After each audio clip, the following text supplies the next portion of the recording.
السلام علیکم ورحمۃ اللہ وبرکاتہ۔ نحمده ونصلي على رسوله الكريم اما بعد۔ اعوذ باللہ من الشیطان الرجیم۔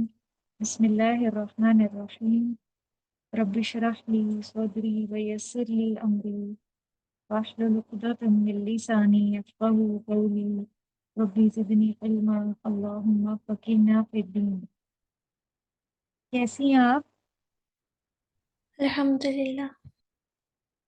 الحمدللہ۔ اس آیت سے سٹارٹ کرنا ہے ہم نے۔ آیت 178 پڑھنی ہے۔ ماشاء اللہ تبارک اللہ۔ آیت نمبر 178 سے کرنا ہے ہم نے۔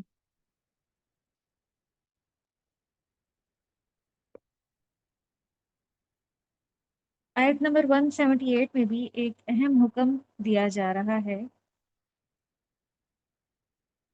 آیت کا آغاز کچھ یوں ہو رہا ہے کہ یہ بھی اہل ایمان سے خطاب ہے۔ یا ایھا الذین آمنوا، اے لوگو جو ایمان لائے ہو، کتبہ لکھ دیا گیا ہے، علیکم تم پر، القصاص بدلہ لینا، فی القتلی مقتولوں کے بارے میں۔ قصاص کیا ہوتا ہے؟ قصاص کا اگر آپ روٹ دیکھیں نا تو کاف صاد صاد ہے، یعنی کسی کے پیچھے اس کے نقش قدم کے ساتھ ساتھ چلنا، اسی سے قصہ بھی ہوتا ہے۔ تو قاتل کا کھوج لگانے کے لیے کیا کیا جاتا ہے کہ اس کے قدموں کے نشان کو ڈیٹیکٹ کیا جاتا ہے، اس کے فنگر پرنٹس، اس سے تفتیش ہوتی ہے۔ تو اس میں مجرم کے ساتھ وہی معاملہ کیا جاتا ہے جو اس نے دوسرے انسان کے ساتھ کیا ہو۔ یہ ہمارے مذہب نے کہا ہے کہ جو کسی کو جان بوجھ کے قتل کرتا ہے تو ہماری شریعت نے اس کی سزا یہ بتائی ہے کہ اس کو بھی بدلے میں اسی طرح سے قتل کر دیا جائے، لیکن ایسا انسان خود سے نہیں کرے گا بلکہ اپنا معاملہ عدالت تک لے کر جائے گا اور عدالت اس چیز کو نافذ کرے گی۔ ہمارے ہاں تو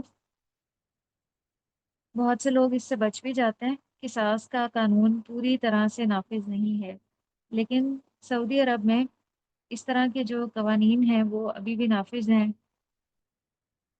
جیسے چوری پہ بھی وہ حد نافذ کرتے ہیں اور قصاص کی حد بھی نافذ ہے، اس لیے وہاں پہ اگر دیکھا جائے تو جو کرائم ریٹ ہے نا پوری دنیا میں سب سے کم ہے۔ تو اس سے یہ پتہ چلتا ہے کہ اگر صحیح معنوں میں ہمارے دین نے جو سزائیں بتائی ہیں ان کو امپلیمنٹ کیا جائے نا تو اس سے لوگ دیکھ کے بڑی عبرت پکڑتے ہیں اور وہ اس فعل اور اس گناہ کو کرنے سے باز آ جاتے ہیں۔ ورنہ کیا ہوتا ہے کہ اگر کسی معاشرے میں بہت ڈھیل ہو اس کے معاملے میں، بہت رخصت ہو، پوچھا ہی نہ جائے قاتل کو یا چور کو، تو ایسے معاشرے میں پھر گناہ کی شرح بہت بڑھ جاتی ہے۔ اسی لیے اللہ نے یہ حکم دیا ہے کہ جو کسی کو قتل کرے وہ بدلے میں قتل کیا جائے۔ قصاص کی دو شکلیں ہو سکتی ہیں۔ پہلی نوٹ کر لیں، جان کے بدلے جان لینا، یا اگر کسی کا کوئی عضو وغیرہ کسی نے اس کو نقصان پہنچایا، عضو کہتے ہیں جسم کا کوئی پارٹ، تو جان کے بدلے جان اور عضو کے بدلے عضو۔ اور دوسری صورت یہ ہو سکتی ہے مال لے لینا بدلے میں، کہ اگر جو قاتل ہے وہ یہ کہے کہ مجھ سے غلطی ہوئی ہے، مجھے معاف کر دیں، میں مال اتنا اور اتنا مال دے دیتا ہوں، جو بھی طے ہو دونوں پارٹیز کے درمیان، اور مقتول کے جو ورثاء ہیں وہ ایگری ہو جائیں، وہ کہیں کہ ٹھیک ہے ہم مال لے لیتے ہیں۔ یہ دوسری صورت ہوتی ہے اور اس کو دیت کہا جاتا ہے۔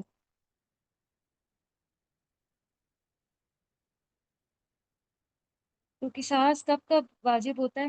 ایسا نہیں ہے کہ کسی کو قتل کیا ہے تو وہی قصاص واجب ہوگا۔ اگر کسی کی آنکھ پھوڑ دی، کوئی ہڈی توڑ دی، دان توڑ دیا، تو وہ بھی اس پہ بھی قصاص لیا جا سکتا ہے، بدلہ لیا جا سکتا ہے۔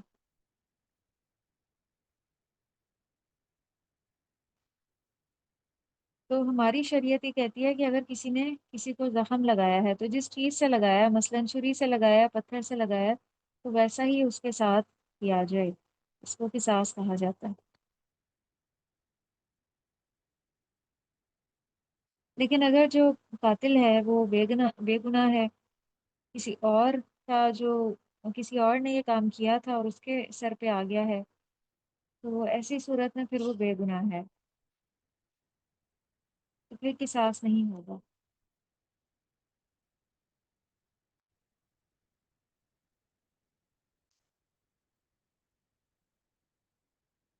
اسی طرح اگر جو مقتول ہے وہ کافر تھا، ایک مسلمان نے ایک کافر کو قتل کر دیا، تو ایسی صورت میں بھی قصاص نہیں ہوگا، کیونکہ حدیث سے ہمیں پتہ چلتا ہے کہ مسلمان کو کافر کے بدلے قتل نہ کیا جائے، کیونکہ کافر جو ہیں وہ مسلمانوں کے دشمن ہوتے ہیں۔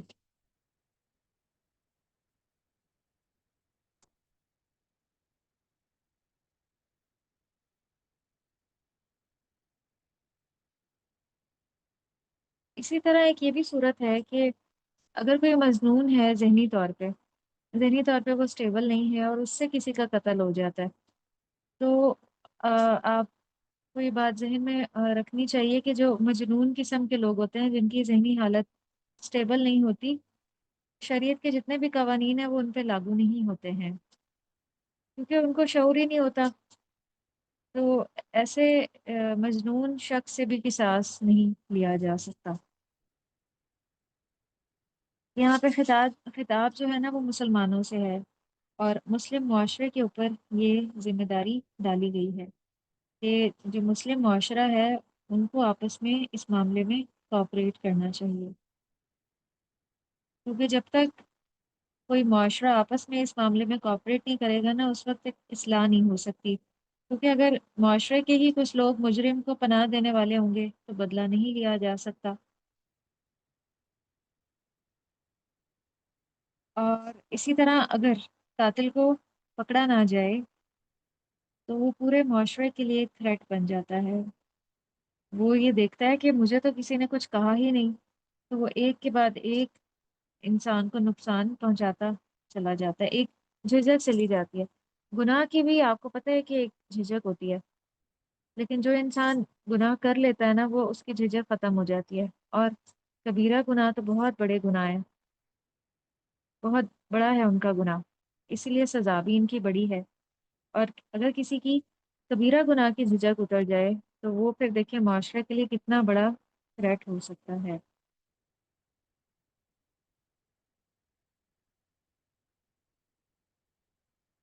پھر آگے بتایا جا رہا ہے الحر بالحری، آزاد بدلے آزاد کے، والعبد بالعبدی، اور غلام بدلے غلام کے، کہ اگر قاتل جو ہے وہ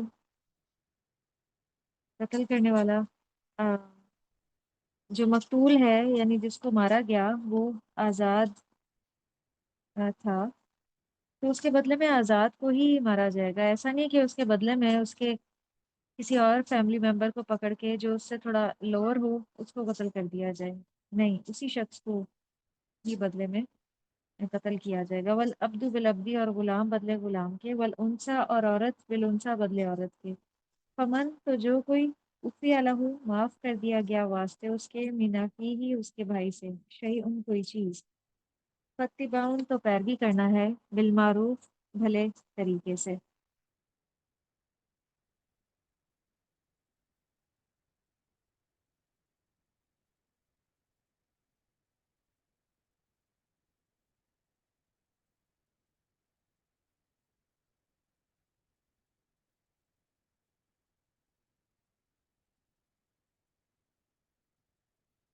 اس کے بیک گراؤنڈ میں یہ کہا جاتا ہے کہ زمانہ اسلام سے کچھ پہلے دو عرب قبائل جو تھے نا ان کے درمیان جنگ ہو گئی، تو ان کے بہت سے آدمی، غلام، مرد اور عورتیں قتل ہو گئے۔ ابھی ان کے معاملے کا فیصلہ نہیں ہوا تھا کہ اسلام کا زمانہ شروع ہو گیا اور یہ دونوں قبائل اسلام میں داخل ہو گئے، تو اسلام لانے کے بعد انہوں نے اپنے اپنے جو مقتول تھے ان کے قصاص کے بارے میں گفتگو شروع کی، تو ان میں سے ایک قبیلہ زیادہ شان و شوکت والا تھا، اس نے کہا کہ ہم تو اس وقت تک راضی نہیں ہوں گے جب تک ہمارے غلام کے بدلے تمہارا آزاد آدمی اور عورت کے بدلے میں مرد نہ قتل کیا جائے، تو اسی لیے پھر یہ آیت نازل ہوئی کہ نہیں، ایسا نہیں ہو سکتا، اسلام کیا کہتا ہے کہ انصاف، انصاف اسلام ہمیشہ انصاف کے مطابق فیصلہ کرتا ہے کہ جو قاتل ہے وہی قتل کیا جائے گا بدلے میں، لیکن جو کوئی معاف کر دے،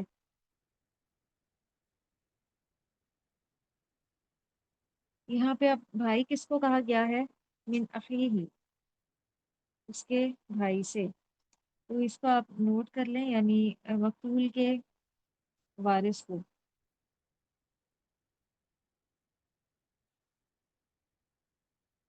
مراد یہ ہے کہ قاتل کے ساتھ اگر اس کا بھائی جو ہے کچھ نرمی کرنے کو تیار ہو، مقتول کا بھائی، تو پھر ٹھیک ہے، کچھ نرمی کی جا سکتی ہے۔ اس سے یہ پتہ چلتا ہے کہ اللہ سبحانہ و تعالیٰ نے اس میں بھی رخصت دی ہے، اور نبی کریم صلی اللہ علیہ وسلم نے اس معاملے میں معاف کرنے کو پسند کیا ہے۔ ایک موقع پہ آپ نے فرمایا جو شخص ظلم کو معاف کر دیتا ہے اللہ تعالیٰ اس کے بدلے اس کی عزت بڑھا دیتے ہیں۔ ایسے انسان کی عزت اور شرف میں اضافہ ہوتا ہے جو دوسروں کو، اللہ کے بندوں کو معاف کر دے، اور بدلہ لینے کو بھی برا نہیں کہا جا رہا، لیکن معاف کرنا زیادہ پسندیدہ ہے۔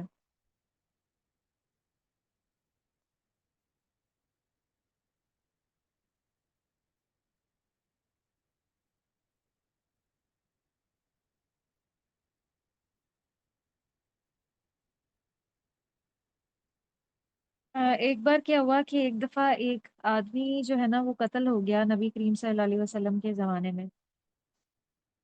تو آپ نے جو ہے وہ قاتل کو مقتول کے وارثوں کے حوالے کر دیا، تو قاتل کہنے لگا کہ اے اللہ کے رسول، میرا قتل کرنے کا ارادہ نہیں تھا، مجھ سے خطا ہو گئی ہے۔ تو آپ نے جو مقتول کے وارث تھے، مقتول وہ ہوتا ہے جس کو قتل کیا گیا تھا، ان سے آپ نے کہا کہ اگر یہ شخص سچا ہے اور تم نے اس کو قتل کر دیا تو تم دوزخ میں چلے جاؤ گے۔ تو یہ سن کر جو مقتول کے وارث تھے انہوں نے قاتل کو معاف کر دیا۔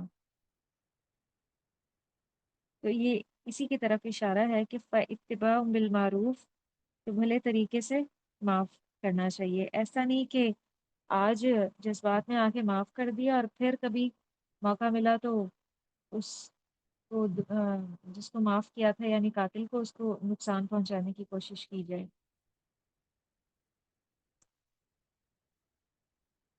ایسا نہیں کرنا چاہیے، یا یہ بھی نہیں کرنا چاہیے کہ اس کو ذلیل و خوار کرنا شروع کر دیں۔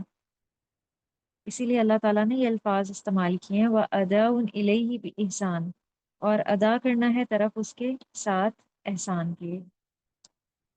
کہ آ، اس میں اگر جو وارث ہیں وہ اس بات پہ اگری ہوتے ہیں کہ نہیں ہم اس کی دیت لیں گے، دیت یعنی ہم کچھ پیسے لیں گے، وہ جتنے پیسوں پہ بھی اگری ہوں، تو پھر قاتل اس کو اچھے طریقے سے ادا کرے، احسان مندی اور شکر گزاری کے ساتھ دیت ادا کرے۔ یہاں دیکھیں قتل کا معاملہ ہے، کتنا بڑا معاملہ ہوتا ہے قتل کا، لوگ ایک دوسرے کے جانی دشمن بن جاتے ہیں، لیکن اللہ تعالیٰ کتنا خوبصورت اخلاق سکھا رہے ہیں کہ مسلمانوں کی جو آپس میں باہم محبت ہے اور آپس میں ایک دوسرے کا جو خیال رکھنا ہے اور ایک دوسرے کی جو قدر کرنا ہے، وہ کتنا اہم ہے، اور یہ بہت بڑی بات ہے قتل کے معاملے میں درگزر کی بات جو کی گئی ہے۔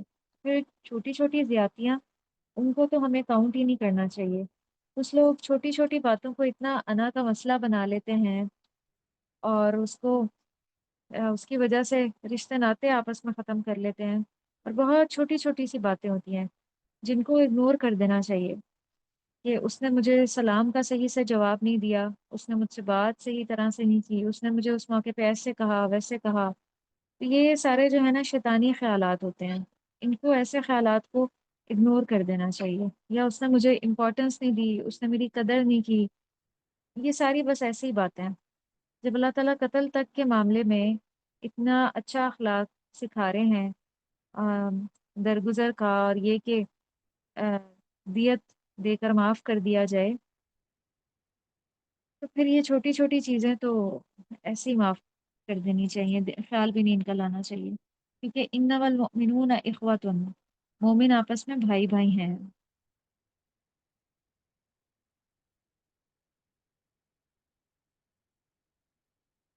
ذالک تخفیف، یہ رعایت یا آسانی، من ربکم، تمہارے رب کی طرف سے ہے، ورحمت، اور رحمت، یہ آسانی اور رحمت جو ہے وہ تمہارے رب کی طرف سے ہے۔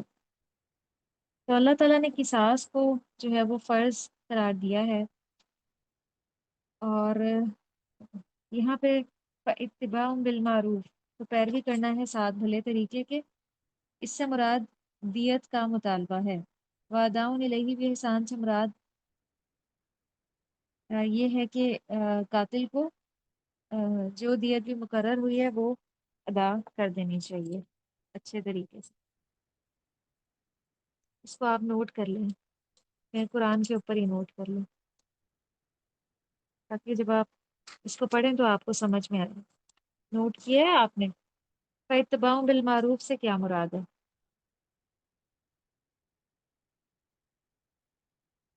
جی میں نے ابھی آدھا لکھا ہے، ایک دفعہ پھر سے ریپیٹ کرتے ہیں۔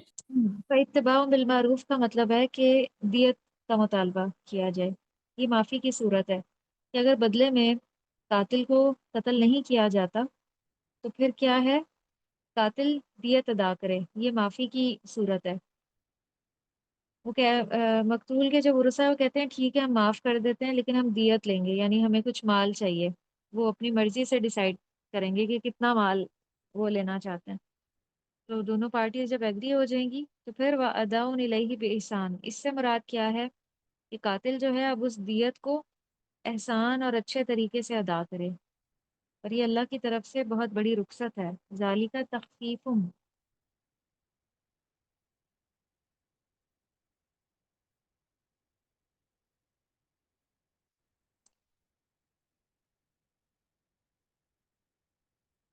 تو زیادتی نہیں ہونی چاہیے۔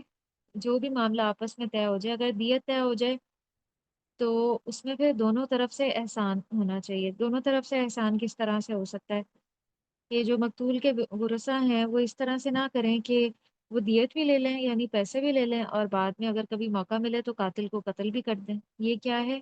زیادتی ہے اب۔ اور دوسری صورت قاتل کے حوالے سے احسان کس طرح سے ہو سکتا ہے کہ وہ جو بھی دیت مقرر ہوئی ہے وہ اپنے مقررہ وقت پہ ادا کرے۔ ایسا نہ ہو کہ اگر مقتول کے ورثہ نے اس کو معاف کر دیا ہے تو وہ کہیں فرار ہو جائے اور پیسے ادا ہی نہ کرے، تو یہ طریقہ غلط ہے۔ اللہ تعالیٰ باہمی تعلقات میں احسان کی روش اختیار کرنے کا کہہ رہے ہیں، اور یہ کتنا بڑا معاملہ ہے قتل کا، اس سے بڑا معاملہ تو کوئی ہو ہی نہیں سکتا۔ تو جب اس میں اللہ تعالیٰ آپس میں احسان کا معاملہ کرنے کے لیے کہہ رہے ہیں تو پھر ذرا آپ سوچیں کہ چھوٹے چھوٹے معاملات میں کتنا زیادہ احسان ہونا چاہیے۔ جو آپس کے تعلقات ہیں، آپس کی رشتہ داریاں ہیں، اس میں پھر کتنا زیادہ درگزر کرنا چاہیے، کتنا خطاؤں کو معاف کرنا چاہیے، کتنا آپس میں اچھا اخلاق رکھنا چاہیے۔ تو اصل میں ہمارا دین جو ہے نا وہ ہمیں اچھا اخلاق ہی سکھاتا ہے، ہر کسی کے ساتھ، رشتہ داروں کے ساتھ بھی، اور یہ جو معاملہ اور معاشرے کے باقی لوگوں کے ساتھ بھی۔ اب یہ جو قاتل اور مقتول ہیں ان کا آپس میں کوئی کنیکشن نہیں ہے سچ، یہ معاشرے کے لوگ ہیں، دو ڈفرینٹ گھرانے اور خاندان ہو سکتے ہیں۔ تو اس میں بھی دیکھیں اللہ سبحانہ و تعالیٰ بہترین اخلاق سکھا رہے ہیں۔ ہمارے ہاں تو اگر اس طرح کے معاملات ہو جائیں تو لوگ دوبارہ ایک دوسرے کی شکل دیکھنا گوارا نہیں کرتے، یا اسی طرح کے اور بھی جو معاملات ہمارے معاشرے میں ہوتے ہیں، یا اگر کوئی ڈائیورس وغیرہ ہو جاتی ہے میاں بیوی کے درمیان، تو وہ اس میں بھی اتنی طرح کی زیادتیوں کے دروازے کھل جاتے ہیں کہ ہماری سوچ بھی وہاں تک نہیں پہنچ سکتی، کس کس طرح سے ستایا جاتا ہے۔ تو اللہ سبحانہ و تعالیٰ کو اس طرح کا جو طریقہ کار ہے وہ پسند نہیں ہے۔ ایک متقی جو ہے نا اس کے اندر جو گیونگ کی ہرس اور بہت زیادہ ہوتی ہے، وہ ایک حساس انسان ہوتا ہے، پرہیزگار انسان ہوتا ہے، اور احسان کا معاملہ کرتا ہے وہ، کیونکہ اس کو پتہ ہے کہ اللہ تعالیٰ احسان کرنے والوں سے محبت رکھتے ہیں، اس لیے وہ ہر رشتے میں احسان کی روش اختیار کرتا ہے۔ فمن اعتدیٰ، تو جو کوئی زیادتی کرے بعد ذالک، اس کے بعد، فلہ، تو اس کے لیے عذاب ہے علیم دردناک۔ جہاں سے آپ کو سمجھ نہ آئے آپ مجھے وہاں سٹاپ کر سکتی ہیں کہ دوبارہ ریپیٹ کر دیں۔ تو اللہ تعالیٰ زیادتی سے منع کر رہے ہیں۔ زیادتی کی میں نے آپ کو دونوں صورتیں بتا دی ہیں کہ مقتول کے ورثاء کس طرح سے زیادتی کر سکتے ہیں اور قاتل کس طرح سے زیادتی کر سکتا ہے۔ پھر اگلی آیت بڑی اہم ہے، 179، وَلَكُمْ فِي الْقِصَاصِ، اور تمہارے لیے بدلہ لینے میں حیاتن، زندگی ہے، یا اولی الالباب، اے عقل والو، لعلکم، تاکہ تم تتقون، تم بچ جاؤ۔ قصاص میں زندگی ہے، یہ کیسے پاسبل ہے کہ قصاص میں زندگی ہے، جبکہ قصاص میں تو قاتل کو قتل کر دیا جاتا ہے، تو اس میں زندگی کیسے ہے؟ آپ کو کیا سمجھ میں آتا ہے؟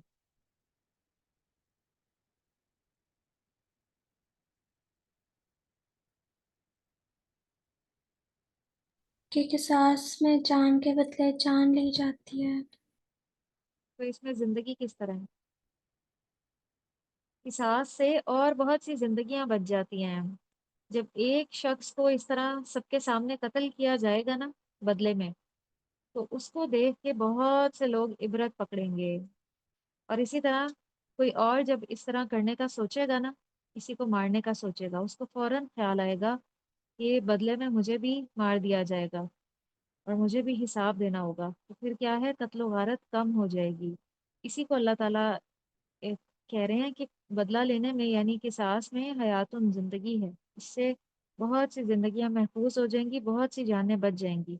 اور تجربے سے بھی یہ بات ثابت ہے کہ جن ممالک کے اندر قتل کے بدلے قتل کا قانون نافذ ہے، وہاں قتل کی کوئی شرح ہی نہیں ہے، یہ بہت کم ہے۔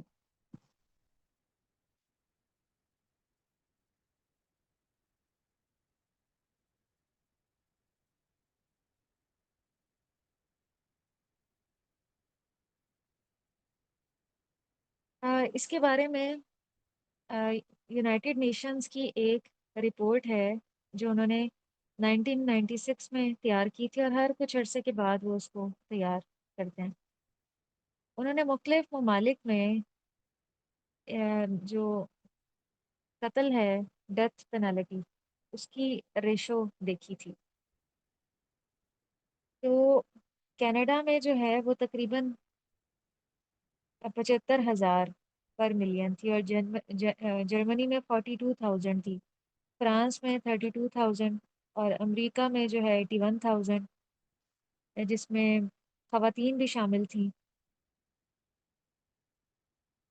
اسی طرح اور بھی بہت سے ممالک میں، اور سعودی عرب میں جہاں پہ قصاص کا قانون نافذ ہے، وہاں پہ صرف 32 افراد قتل ہوئے ایک سال میں، تو کتنی کم ریشو ہے۔ تو اس لیے اللہ تعالیٰ کہہ رہے ہیں کہ اے عقل والو، معاشرے کا بگاڑ جو ہے نا وہ اسی صورت میں ختم ہو سکتا ہے اگر یہ جو کبیرہ گناہ ہیں جن پہ ہمارے دین نے حد نافذ کی ہے وہ امپلیمنٹ کی جائے۔ تو لیکن اس کو وہی امپلیمنٹ کر سکتے ہیں جو عقل اور شعور رکھیں، جو عقل والے ہوں۔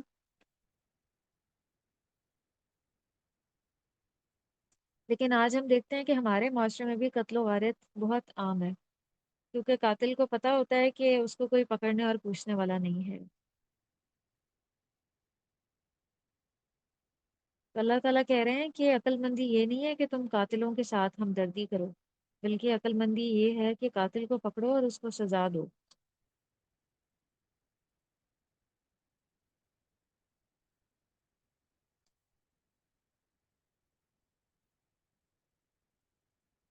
پھر آیت نمبر 80 ہے،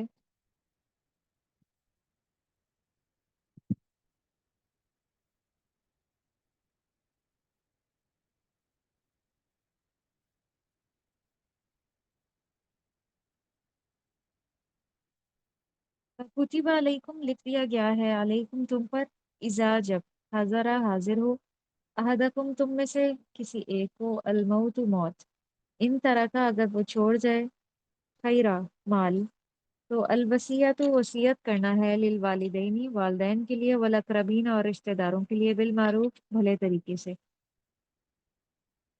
پہلے یہ ہوتا تھا کہ مرنے والا جو مال چھوڑ کر جاتا تھا تو وہ اپنے سارے مال میں سے وصیت کر سکتا تھا کہ اتنا والدین کے لیے ہو، اتنا اس قریبی رشتہ دار کے لیے ہو،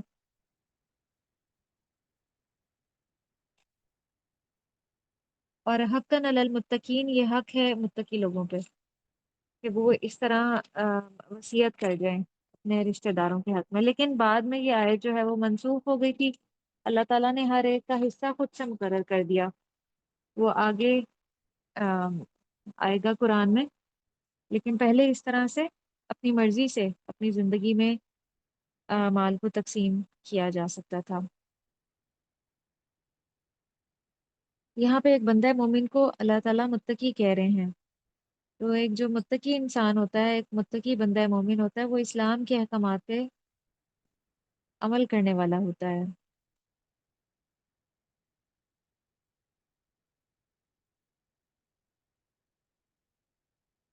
یہ حکم جو ہے بالکل ابتدائی دور کا تھا، جب ابھی وراثت کے قانون نازل نہیں ہوئے تھے، لیکن جب وراثت کا قانون آ گیا تو یہ والی آیت جو ہے یہ منسوخ ہو گئی۔ قرآن میں بہت سی ایسی آیات ہیں، اس آیت کے اوپر آپ لکھ لیں اس کا حکم منسوخ ہے۔ قرآن میں بہت سی آیات اس طرح کی ہیں کہ اس کی تلاوت تو ہم کرتے ہیں لیکن اس کا حکم اب باقی نہیں ہے کہ اس پر عمل نہیں کیا جائے گا۔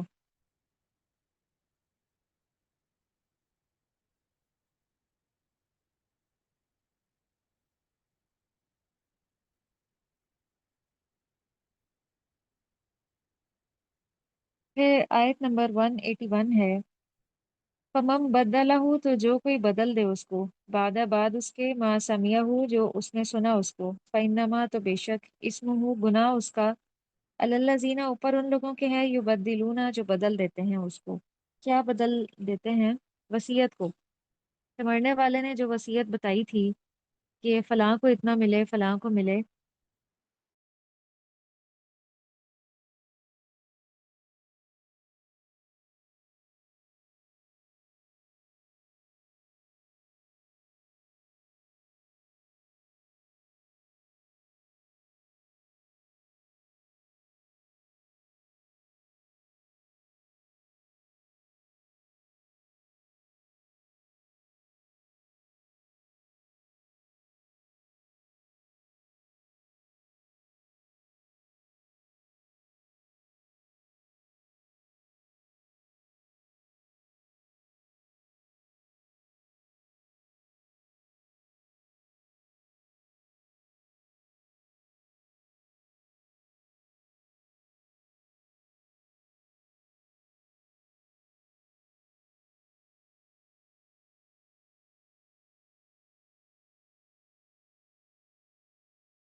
السلام علیکم جی، یہاں پہ یہ بات ہو رہی تھی، آیت نمبر 182 ہے۔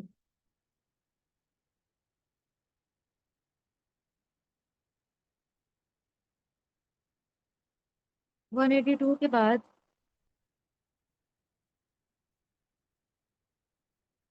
183، فمن خافا، تو جو کوئی خوف کرے من محسن، وصیت کرنے والے سے، جانپن طرف داری کا، او اسمن یا گناہ کا، فاصلہ بینہم، تو اصلاح کرا دے ان کے درمیان۔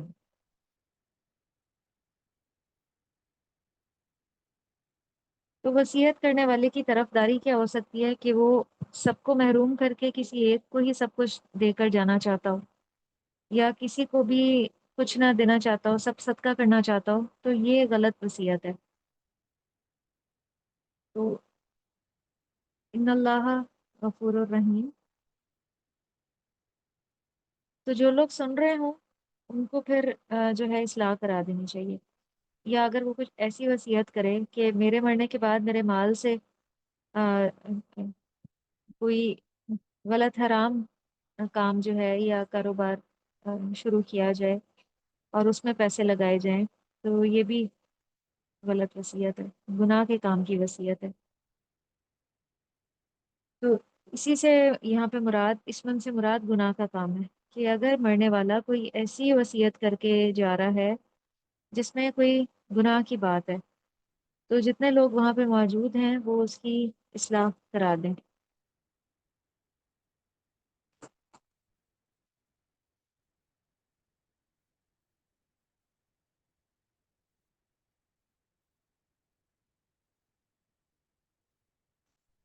اب اس میں دیکھیں کہ یہاں پہ جس وصیت کی بات ہو رہی ہے نا، اب وہ والی آیت تو منسوخ ہو گئی تھی جو پیچھے گزری ہے، لیکن اب یہ والی جو آیت ہے یہ درست ہے۔ اب 1/3 جو ہے وہ وصیت کی جا سکتی ہے کل مال میں سے، سارے کی تو اب وصیت نہیں کی جا سکتی، کیونکہ اللہ تعالیٰ نے اب ہر ایک کا حصہ مقرر کر دیا ہے، والدین کا بھی مقرر کر دیا ہے کہ والدین کو کتنا حصہ ملے گا، اولاد کو کتنا حصہ ملے گا، اور شوہر اگر فوت ہوا ہے تو بیوی کو کتنا حصہ ملے گا، بچوں کو کتنا ملے گا، یا اگر بیوی فوت ہو گئی ہے شوہر کو کتنا حصہ ملے گا۔ لیکن اگر کوئی اپنی زندگی میں مال میں سے وصیت کرنا چاہتا ہے کہ وہ ان رشتہ داروں کے علاوہ کسی اور کو دینا چاہتا ہے، کسی فلاحی کام میں، کسی صدقہ جاریہ کے کام میں لگانا چاہتا ہے، تو وہ 1/3 کی، یعنی کل مال کے اگر 3 حصے کیے جائیں تو اس میں سے ایک حصہ وہ وصیت کر سکتا ہے۔ تو یہ اسی وصیت کی بات ہو رہی ہے کہ جو وصیت لوگ کر کے جاتے ہیں وہ گناہ کے کام کی نہیں ہونی چاہیے، اور ایسا بھی وہ نہیں کر سکتے کہ آ، ایسی وصیت کو کریں یا کہیں کہ سارے کا سارا کسی ایک ہی بیٹے کو دے دیا جائے مال، کیونکہ اللہ تعالیٰ نے ہر اولاد کے بیٹے بیٹے کے بھی اور بیٹی کا بھی حصہ مقرر کر دیا ہے۔ تو ایسی وصیت نہیں کی جا سکتی، یہ وصیت غلط ہوگی۔ تو جو لوگ سن رہے ہیں ان کو اس کی اصلاح کرنی چاہیے اور آپس میں صلح کروانی چاہیے۔ تو جو وہاں پہ موجود ہوں وہ اس کو، وصیت کرنے والے کو سمجھا دیں، وہ اپنی وصیت کو بدل دے۔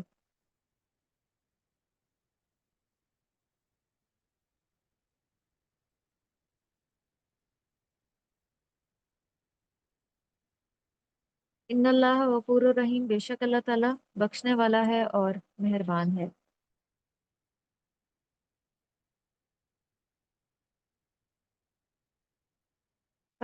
لیکن اگر کسی سے بائی مسٹیک کوئی غلطی ہو جائے وصیت کرنے میں،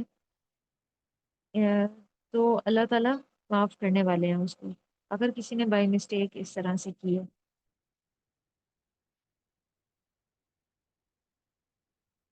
تو ہمارے معاشرے میں جو ہے نا وہ جھگڑے اور فساد کی اصل وجہ مال ہی ہوتا ہے، اور مال کی بھی غلط تقسیم، اور مال بھی جو ہے نا وہ قتل کا سبب بنتا ہے۔ اگر ہم جتنے بھی قتل ہوتے ہیں ان کی ریزن فائنڈ آؤٹ کریں نا کہ کس وجہ سے قتل ہوا، تو میجورٹی کے پیچھے ہمیں مال وجہ ملے گی، مال کی وجہ سے قتل کر دیا۔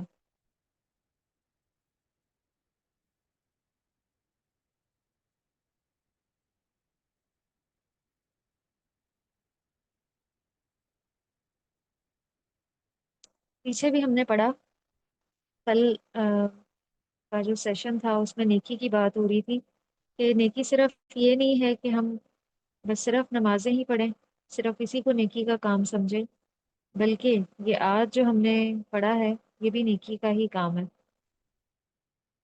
کہ اگر کوئی غلط وصیت کر رہا ہے تو اس کی وصیت کو صحیح طور پہ ہم اپلائی کروائیں۔ تو نیکی جو ہے اس کا دائرہ کار بہت وسیع ہے۔ قصاص کا قانون رائج کرنا معاشرے میں، یہ بھی بہت بڑی نیکی ہے۔ اگر کوئی حکومت حکومت میں کچھ ایسے لوگ ہیں جو اس قانون کو رائج کر دیتے ہیں اسلامک حکومت میں، تو یہ ان کے بہاف پہ بہت بڑی نیکی ہوگی، کیونکہ ان کی وجہ سے بہت سی زندگیاں بچ جائیں گی۔ تو اس لیے نیکی کا جو دائرہ کار ہے وہ بہت زیادہ وسیع ہے۔ تو جب تک حقدار کو اس کا حق نہیں ملتا نا، اس وقت تک صحیح معنوں میں نیکی آ ہی نہیں سکتی۔ تو کوئی شخص بھی صرف یہ نہ سمجھے کہ نماز پڑھنا ہی نیکی ہے، اور وہ انسانوں کی خدمت کو کوئی نیکی ہی نہ سمجھے، یا لوگوں کے جھگڑوں کو سلجھانے کو نیکی نہ سمجھے۔ ہر نیکی کا اپنا مقام اور اپنی جگہ ہے۔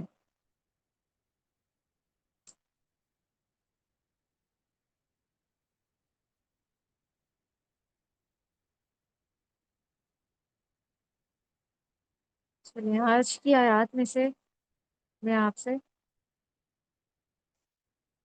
کچھ کوئز لیتی ہوں۔ آیت نمبر 177 اوپن کر لیں۔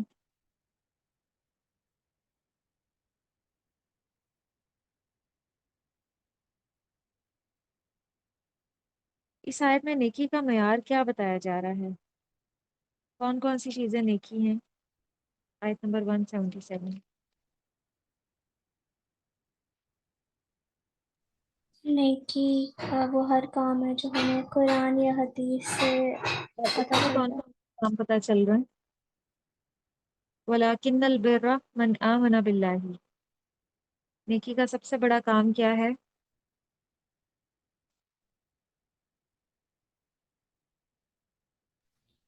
من آمن باللہ۔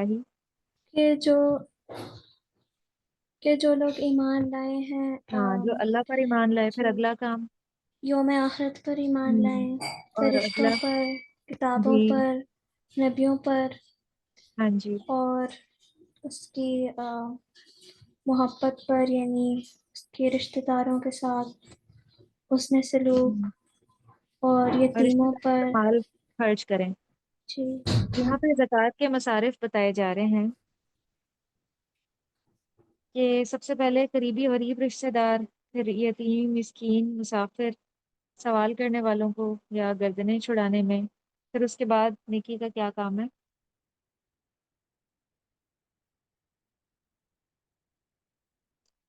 وَأَقَامَ الصَّلَاةَ۔ نماز قائم کرنا اور زکوٰۃ ادا کرنا،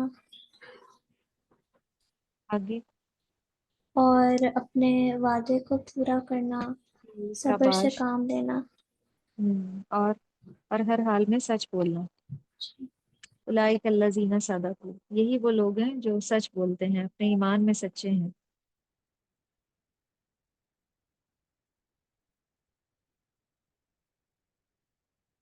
اور رشتہ داروں کو دینے کی اتنی زیادہ تاکید اس لیے کی گئی ہے کہ اس سے محبت بڑھتی ہے، تعلقات اچھے ہوتے ہیں۔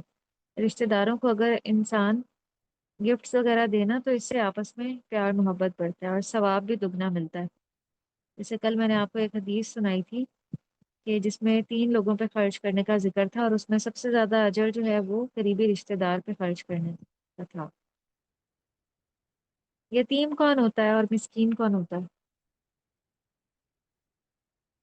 یتیم وہ لوگ ہوتے ہیں جن کے والد ہم، وفات پا جاتے ہیں، جن کے والدین بلوغت نہیں سے ہوتے۔ پہلے، بلوغت سے پہلے۔ اور مسکین کون ہوتا ہے؟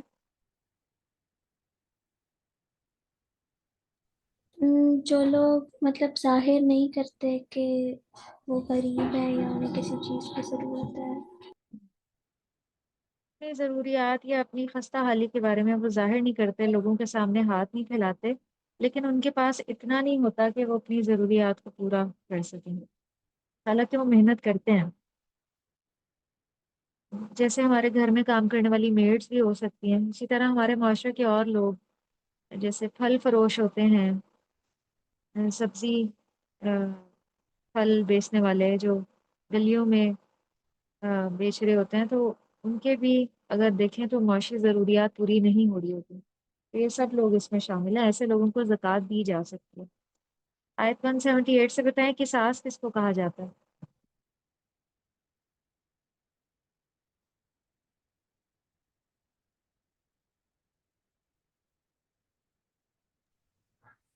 قصاص یعنی کہ جان کے بدلے جان لی جائے، یا پھر آم، مال لیا جائے اس کے بدلے۔ بالکل۔ تو اس میں جو ہے نا یہ بتایا گیا ہے کہ قصاص جو ہے نا وہ مسلمانوں پہ فرض کر دیا گیا ہے، اور صرف قاتل کو ہی بدلے میں قتل کیا جائے گا، کسی بے گناہ کو نہیں مارا جائے گا، اور پھر دیت کا بھی اختیار ہے اور معافی کا بھی۔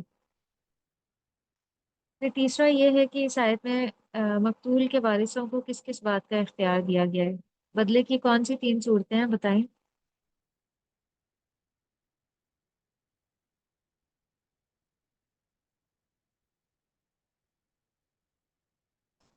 ایک تو جان کے بدلے جان ہے، اور دوسری کو کیا کہا جاتا ہے جو پیسوں کی صورت میں ہوتی ہے؟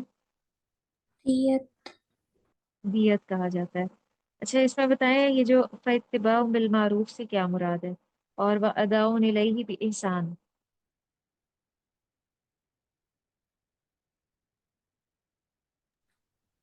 اس سے مراد ہے فاتباع بالمعروف سے مراد ہے دیت کا مطالبہ۔ دیت کا مطالبہ اور بھلے طریقے سے، جو نہ بہت کم ہو نہ بہت زیادہ ہو، معروف طریقے سے مطالبہ کرنا چاہیے۔ ایسا نہ ہو کہ وہ جو قاتل ہے اس کی معاشی حالت بہت سٹیبل نہ ہو تو اس سے ایسا مطالبہ کر دیا جائے کہ وہ پورا ہی نہ اس کو کر سکتا ہو۔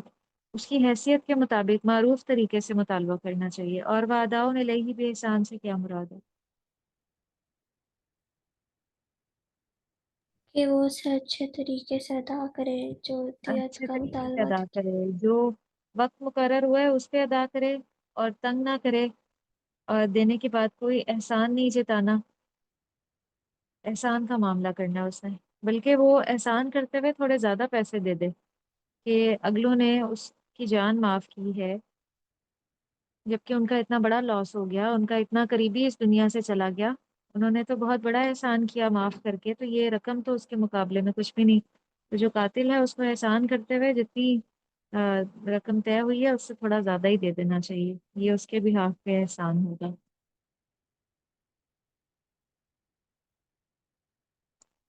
تخفیفن سے کیا مراد ہے؟ ذالک کا تخفیفن، یہ کیا اللہ تعالیٰ نے آسانی کی ہے یا کمی کی ہے؟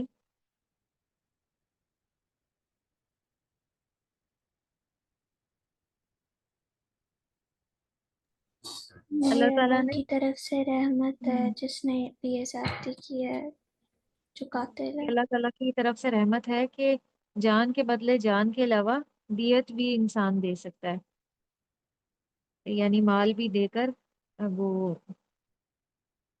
معافی حاصل کر سکتا ہے۔ تو یہاں پہ زیادتی سے کیا مراد ہے؟ فمن اعتدی بعد ذالک، جو کوئی زیادتی کرے اس کے بعد، کیا زیادتی ہو سکتی ہے؟ مقتول کے وارث کیا زیادتی کر سکتے ہیں، اور قاتل کیا زیادتی کر سکتا ہے؟ وہ مقتول کے وارث یہ زیادتی کر سکتے ہیں کہ وہ بہت زیادہ مطالبہ کر لیں قاتل سے، اور قاتل کے وہ وقت پر ادا نہ کرے، یا پھر مطلب ان اور کو یہ بھی تنگ زیادتی کرے۔ ہو سکتی ہے کہ وہ دیت بھی لے لیں اور قتل بھی کر دیں بعد میں، جی۔ تو یا یہ بھی ہو سکتا ہے ایک کی بجائے دو قتل کر دیے جائیں، یہ بھی زیادتی ہے۔ اور قاتل کی طرف سے کیا زیادتی ہو سکتی ہے؟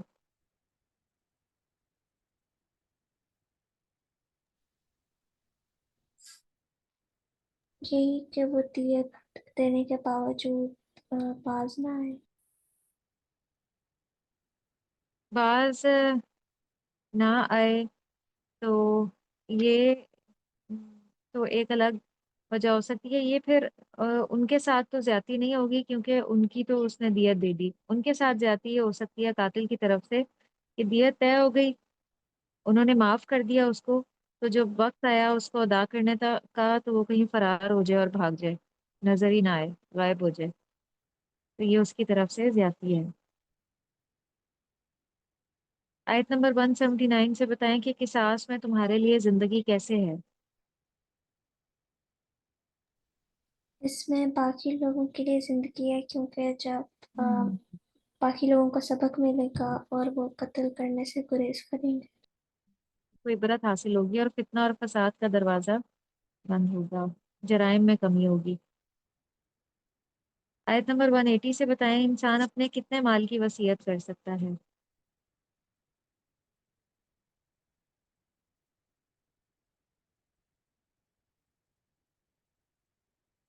کیا پرسنٹیج ہے؟ 1/3۔ 1/3 کی، صرف 1/3 کی کر سکتا ہے۔ کیا وارث کے حق میں وصیت کی جا سکتی ہے؟ جیسے وارث کون ہو سکتا ہے؟ بیٹا ہو سکتا ہے، بیٹی ہو سکتی ہے، یا شوہر جی یا بیوی میں سے وارث کے حق میں وصیت کی جا سکتی ہے مالی لحاظ سے؟ جی نہیں کی جا سکتی، نہیں۔ کیونکہ اسے تو حصے اللہ نے مقرر کر دیے ہیں۔ یہ وصیت نہیں کی جا سکتی کہ کوئی مرنے سے پہلے یہ کہہ دے کہ میرے ایک بیٹے کو زیادہ ملے اور دوسرے کو کم ملے، یہ گناہ کی وصیت ہے، ایسا کرنے سے اللہ تعالیٰ نے منع کیا ہے۔ جس کا جو حصہ اللہ نے مقرر کر دیا وہ اس کو لازمی دینا چاہیے اور وہ اس کو ملے گا بھی۔ یعنی کئی بار یہ ہوتا ہے کہ انسان کیوں اس طرح سے سوچتا ہے کہ بسا اوقات اولاد میں سے کچھ بیٹے یا ایک بیٹا پیرنٹس کا زیادہ کر رہا ہوتا ہے، زیادہ خدمت گزار ہوتا ہے، تو اس کے لیے دل میں زیادہ محبت کے جذبات ہوتے ہیں، تو بہت سے لوگ پھر یہ سوچتے ہیں کہ اس کو زیادہ ملنا چاہیے، جبکہ یہ حق تو اللہ نے مقرر کر دیا ہے۔ تو وارثوں کے حق میں وصیت نہیں کی جا سکتی مالی لحاظ سے، لیکن غیر مالی لحاظ سے وصیت کی جا سکتی ہے۔ جیسے جتنے بھی انبیاء ہیں انہوں نے موت سے پہلے اپنی اولاد کو بلا کر ان کو نیکی کی اور تقوی کی وصیت کی ہے، تو ایسی وصیت تو لازمی کرنی چاہیے، اپنی اولاد کو نیکی کی تلقین کرنی چاہیے کہ ان کے دنیا سے جانے کے بعد بھی وہ نیکی کے راستے پہ قائم اور دائم رہیں، لیکن مالی لحاظ سے وارثوں کے حق میں وصیت نہیں کی جا سکتی۔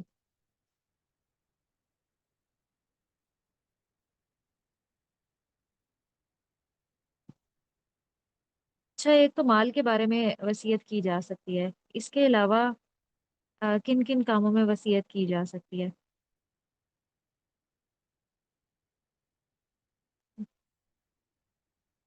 جیسے کوئی اس طرح کی وصیت بھی کر سکتا ہے کہ میرے مرنے پہ یہ جتنی بھی غیر شرعی رسومات ہیں جو ہمارے معاشرے میں ہوتی ہیں، تیسرا 40واں، یہ جتنی بھی رسومات ہیں یہ ساری غیر شرعی رسومات ہیں، تو کوئی یہ وصیت کر سکتا ہے کہ میرے مرنے پہ اس طرح کے کام نہ کیے جائیں، یا دفن کرنے کے حوالے سے بھی اپنی اولاد کو یا گھر والوں کو وصیت کی جا سکتی ہے کہ مجھے فلاں جگہ پہ دفن کیا جائے، یا ایسی وصیت کہ مجھے دفنانے میں تاخیر نہ کی جائے۔ بہت سے لوگ اتنی تاخیر کر دیتے ہیں اور جو اس دنیا سے چلا جاتا ہے نا اس کی یہ خواہش ہوتی ہے کہ اس کو جلد دفن کر دیا جائے، کیونکہ مرنے کے بعد جو ڈی کمپوزنگ کا پروسیس ہے نا وہ بہت جلدی اس میں تیزی آ جاتی ہے، بسا اوقات پیٹ بہت پھولنا شروع کر دیتا ہے، اور بھی اس طرح کی چیزیں ہیں جو، تو لوگ جو ہیں بہت دور والوں کا بھی انتظار کرنے لگ جاتے ہیں جس میں 10-12 گھنٹے بھی لگ جاتے ہیں، بہت زیادہ تاخیر نہیں کرنی چاہیے۔ تو وصیت میں بھی اس طرح سے کہا جا سکتا ہے کہ میرے دفنانے میں تاخیر نہ ہو، کوئی بدعت نہ ہو، اسلامی طریقے سے دفنایا جائے، بین نہ کیا جائے، یعنی شور شرابہ کرنا، بہت رونا دھونا، اس طرح کے کام جو ہے نا وہ ناپسندیدہ ہے۔ ایک بندہ مومن، اس کو ہم نے پیچھے بھی پڑھا تھا، جو بھی تکلیف پہنچتی ہے یا اگر اس کا کوئی پیارا دنیا سے چلا جاتا ہے تو وہ انا للہ و انا الیہ راجعون پڑھتا ہے اور وہ اس پہ صبر کرتا ہے۔ آنکھوں سے آنسو بہانا تو ایک غیر فطری چیز ہے، آنکھیں تو آنسو بہائیں گی ہی، دل بھی غم زدہ ہوگا، اس پہ تو ہمارا اختیار نہیں ہے، لیکن کس چیز پہ ہمارا اختیار ہے؟ زبان پہ ہمارا اختیار ہے۔ ہم شور شرابے کو اور زبان سے ناشکری کے کلمات کو کہ یہ کیا ہو گیا میرے ساتھ، اس طرح کے جو الفاظ ہیں نا وہ گناہ کا سبب ہے اور منع کیا گیا ہے کہ ایسا نہیں کرنا چاہیے۔ تو ایک بندہ مومن جب صبر کرتا ہے تو وہ صبر ایسا ہوتا ہے اس میں شکوے شکایات نہیں ہوتے، اس کا دل تو انتہائی غمگین ہوتا ہے۔ جب نبی کریم صلی اللہ علیہ وسلم کے جو بیٹے ہیں جن کا نام عبداللہ تھا، وہ بہت چھوٹے تھے، ابھی پیدا ہوئے تھے، کہ ان کی وفات ہو گئی تھی، تو صحابہ کرام نے آپ کو دیکھا، آپ کی آنکھوں سے آنسو جاری تھے، تو ان کو بڑا تعجب ہوا۔ انہوں نے کہا کہ آپ بھی، یعنی آپ اتنے بڑے مقام پہ، مرتبے پہ فائز ہیں اور آپ کی آنکھیں آنسو بہا رہی ہیں؟ تو آپ نے فرمایا کہ میں بھی انسان ہوں، میرا بھی دل غمگین ہوتا ہے اور میری بھی آنکھوں سے آنسو جاری ہوتے ہیں، لیکن نبی کریم صلی اللہ علیہ وسلم نے فرمایا کہ میں اپنی زبان سے کوئی ایسی بات ادا نہیں کروں گا جو اللہ کو پسند نہ آئے۔ تو اصل امتحان جو ہے وہ یہاں پہ ہوتا ہے۔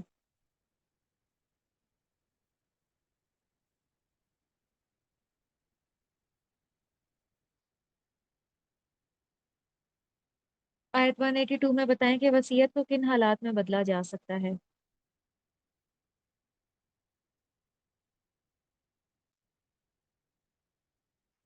جیسے کچھ لوگ جو ہے نا اپنی وصیت لکھ کے چلے جاتے ہیں، ضروری نہیں ہے کہ سامنے ہی کسی کو بتایا جائے، بہت سے لوگ لکھ کے بھی چلے جاتے ہیں۔ تو ایسی صورت میں وصیت کو کن حالات میں بدلا جا سکتا ہے، وہ ہمیں اس آیت سے پتہ چل رہا ہے۔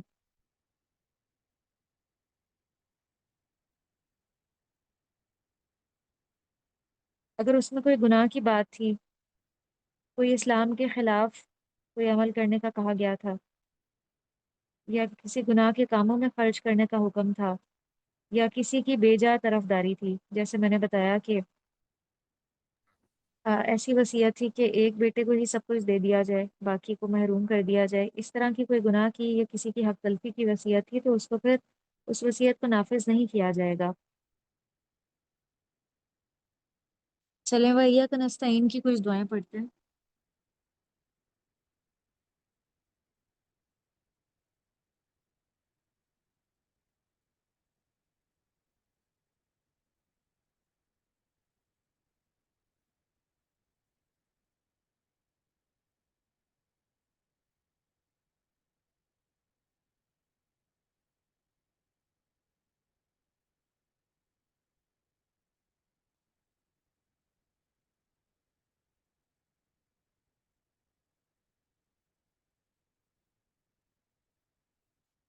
حاضر کی دعائیں ہم پڑھ رہے تھے۔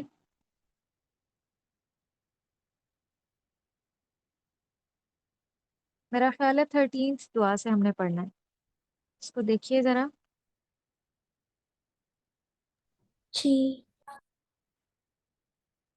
اس کے الفاظ کچھ یوں ہیں: اللہم انی اعوذ بک من العجز والکسل والجبن والحرم والبخل۔ پڑھیں۔ اللہم انی اعوذ بک من العجز والکسل والجبن والحرم والبخل واعوذ آگے بک من عذاب القبر ومن فتنة المحیا والممات۔ اس میں جن چیزوں سے پناہ مانگی گئی ہے اس میں سب سے پہلے تو عاجزی اور سستی ہے۔ بسا اوقات ہم بھی یہ فیلنگز ہمارے اوپر بھی رونما ہوتی ہیں کہ سستی محسوس ہوتی ہے، عبادات میں سستی محسوس ہوتی ہے، نمازوں میں، حالانکہ یہ تو فرض درجے کے کام ہے۔ تو نبی کریم صلی اللہ علیہ وسلم روزانہ یہ دعا پڑھا کرتے تھے، تو ہمیں بھی سستی اور عاجزی سے بچنے کے لیے اس دعا کا اہتمام کرنا چاہیے۔ روزانہ صبح کے وقت ہم اس کو پڑھ لیں تو اس سے یہ ہے کہ اس طرح کی فیلنگز اور جذبات سے انشاءاللہ ہم محفوظ رہیں گے۔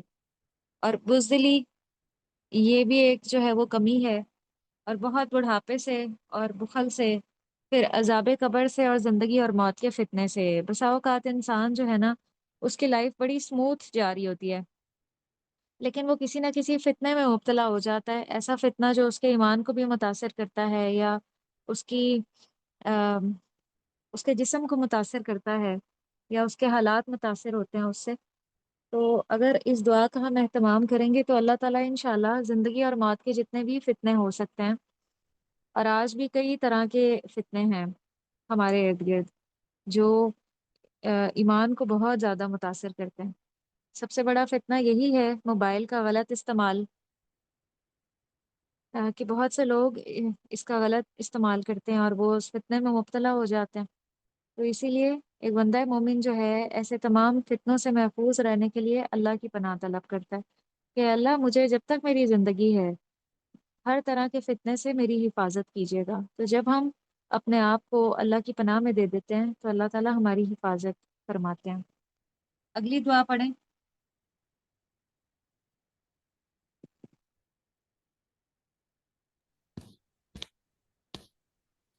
اللهم إني أعوذ بك من يوم السوء ومن ليلة السوء ومن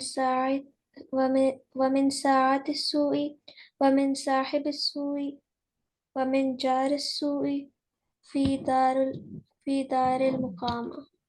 کہ اے اللہ میں تیری پناہ مانگتی ہوں برے دن سے، بری رات سے، بری گھڑی اور برے دوست سے، اور رہنے کی جگہ میں برے ہمسائے سے۔ اگلی دعا پڑھیں۔